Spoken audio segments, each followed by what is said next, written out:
Pessoal, vocês já se perguntaram qual vai ser o impacto prático para as empresas que prestam serviço depois da reforma tributária? A gente precisa ter em mente que as empresas que prestam serviço antes da reforma tributária tinham uma tributação de ISS entre 2% e 5%. Então você tinha essa previsibilidade de tributação em relação ao ISS olhando para a prestação de serviço, fora os outros tributos que incidem, mas olhando só para a prestação de serviço, que é onde incide o ISS. Você tinha uma previsibilidade. Era um sistema um pouco mais simples.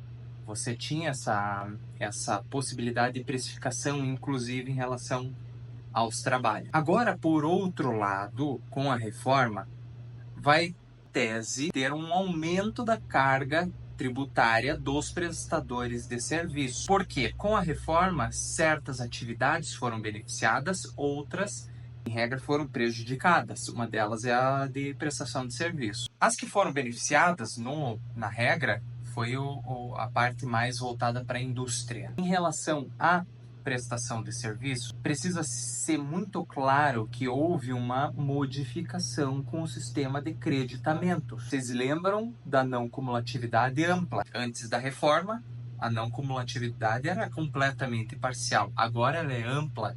Você tem uma despesa, custo, você em regra tem um crédito. Então, se você tem escritório, um consultório, e você compra itens e tem custos para isso, seja maquinário, itens de limpeza, vestimentas, tudo isso teve incidência tributária em cima destes itens. E, portanto, você tem crédito para bater dentro da tua operação. Porque você pagou isto antes. Estava dentro dos itens que você comprou. Agora você tem como deduzir também. Esse é um ponto. Então, se aumentou a regra, né? A incidência de tributos com a prestação de serviços, por outro, você tem uma possibilidade maior de créditos. Isso precisa ficar muito claro. Antes não tinha, ISS não tinha crédito antes em regra. Isso precisa ficar muito claro. Com a reforma, antes dela, o sistema era um pouco mais simples. Depois dela, você vai ter uma necessidade de habilitação, inscrição e manutenção de dados atualizados.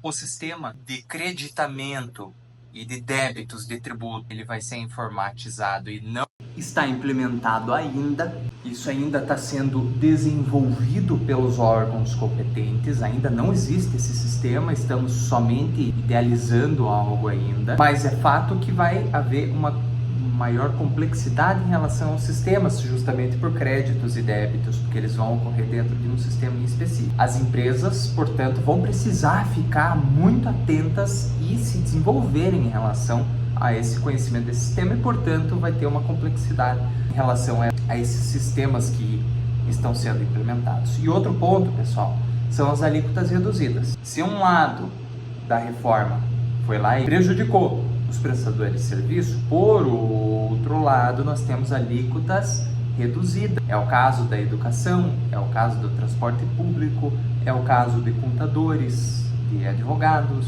de empresas que trabalham com a parte de marketing, publicidade. Vários setores dos prestadores de serviço foram, em regra, beneficiados por conta dessa redução de alíquota. Então, se por um lado existe um prejuízo, por outro existe um benefício. Uma dica de ouro que eu posso dar para vocês em relação a prestadores de serviço é o seguinte: nós devemos ter em mente a fase de transição da reforma tributária, que é justamente para verificar e para dar tempo das empresas se adaptarem. Já desde logo, de preferência antes de 2026, já em 2025, ao ver esse vídeo, faça um levantamento de todos os custos que vocês têm dentro da empresa de vocês. E com estes custos, dentro deles, dentro de cada nota fiscal, vai ter incidência de cada tributo. Dentro de cada nota fiscal e de cada tributo, vocês têm um crédito. E vocês vão poder identificar este crédito na compra para daí compensar este crédito na sua venda. Portanto, a primeira coisa que precisa ser feita, pessoal, é o que? Identifiquem os custos hoje para vocês terem uma facilidade em identificar os créditos depois com a reforma tributária, que detalhe, já vai iniciar efetivamente em 2026. Tá aqui, tá agora, é agora isso aqui. Então você precisa já criar um sistema para avaliar toda a estrutura de custos e principalmente ter a informação do que você vai poder se creditar e do que você não vai poder se creditar no ramo de serviços, que é um ramo que vai precisar de muito crédito para conseguir uma competitividade efetiva. Tá bom, pessoal?